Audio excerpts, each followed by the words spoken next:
بسم الله الرحمن الرحيم والفجر وليال عشر والشفع والوتر والليل إذا يسر إنها العشر المباركات إنها العشر المباركات إنها العشر المباركات وليال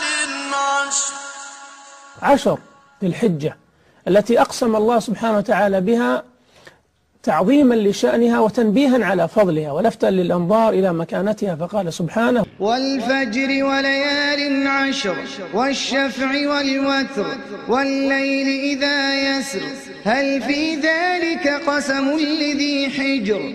خذ التقويم وأنشر الأيام كلها، بتلقى في 10 أيام تكلم عنها النبي عليه الصلاة والسلام كلام مختلف تماما. إنها العشر المباركات إنها العشر المباركات. وقال فيها النبي صلى الله عليه وعلى آله وسلم: ما من أيام العمل الصالح فيهن أحب إلى الله من هذه الأيام العشر، فأكثروا فيهن من التهليل والتكبير والتحميد. الصالحات في هذه الأيام أفضل من الجهاد في سبيل الله.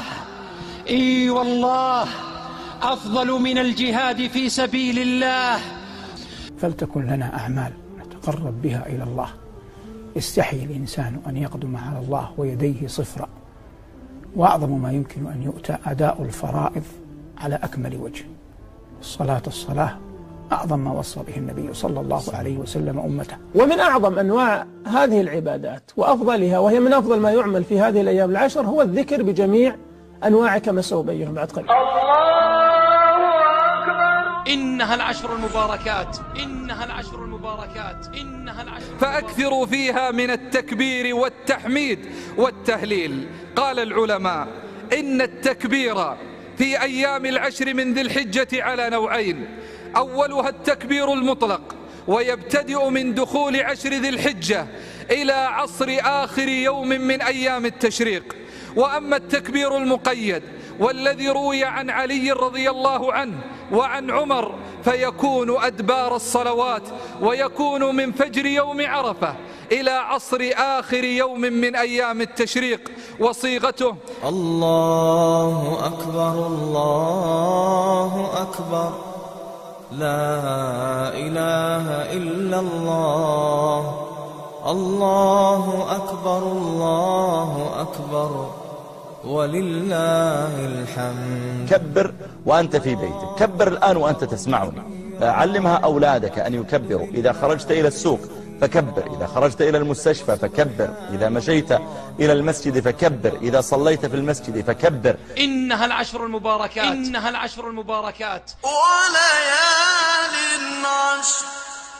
وأفضل ما يتقرب الإنسان فيه في هذه الأيام إلى ربه جل وعلا أن يحج البيت. وأذن في الناس بالحج يأتوك رجالا وعلى كل ضامر يأتين من كل فج عميق. لبيك اللهم. الحج ليس له جزاء، الحج ليس له جزاء إلا الجنة.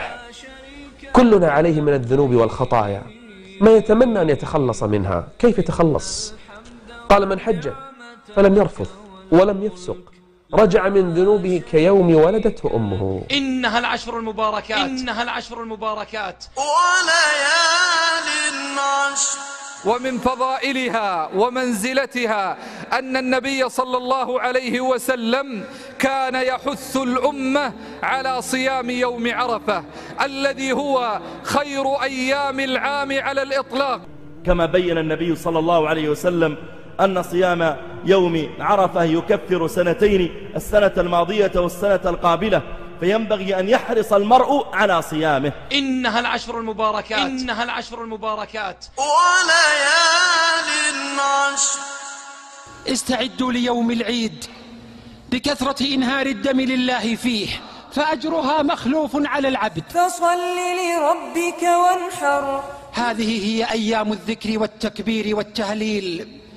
وسبح بحمد ربك قبل طلوع الشمس وقبل الغروب. إذا جمعت هذه الخصال انأ بنفسك عن المواطن التي يعصى الله جل وعلا فيها.